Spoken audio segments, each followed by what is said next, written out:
નમસ્કાર દર્શક મિત્રો, આપ જોઈ રહ્યા છો કેબીસી ન્યૂઝ. હું છું એન્કર અર્પિતા પટેલ. હવે જોઈએ અગત્યના સમાચાર.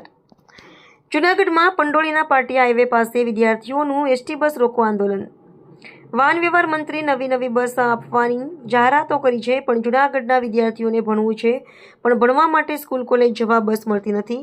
બસ અનિયમિત ગમે ત્યારે બંધ પડી જવા અથવા રૂટ બંધ થઈ જવાય છે. ભણશે ગુજરાતના તાઇફાઓ કરવા કરતા વિદ્યાર્થીઓ અને તેમના વાલીઓએ તેમના બાળકોને ભણાવવા છે, તો સમયસર અને નિયમિત સરકારશ્રીએ એસટી બસ પૂરી પાડવી જોઈએ.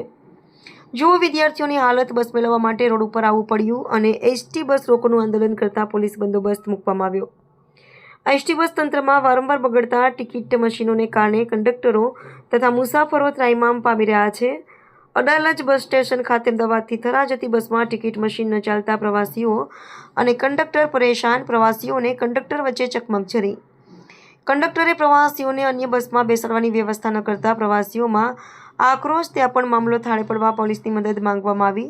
એક જાગૃત નાગરિકે રાણીપ અધિકારીને ફોન કરતા અધિકારી હાજર નહીં, બહાર ગયા છે તેમ જવાબ મળેલ. એસટી નિગમની નવી બસ અને આધુનિકરણના દાવા પોકળ. રિપોર્ટર મુસ્તકભાઈ મેઘાણી, કેબીસી ન્યૂઝ, ભાવનગર. દર્શક મિત્રો, કેબીસી ન્યૂઝને લાઇક, શેર, સબસ્ક્રાઇબ કરો, બેલ આઇકન પ્રેસ કરો, જેથી આપને નોટિફિકેશન્સ મળતી રહે.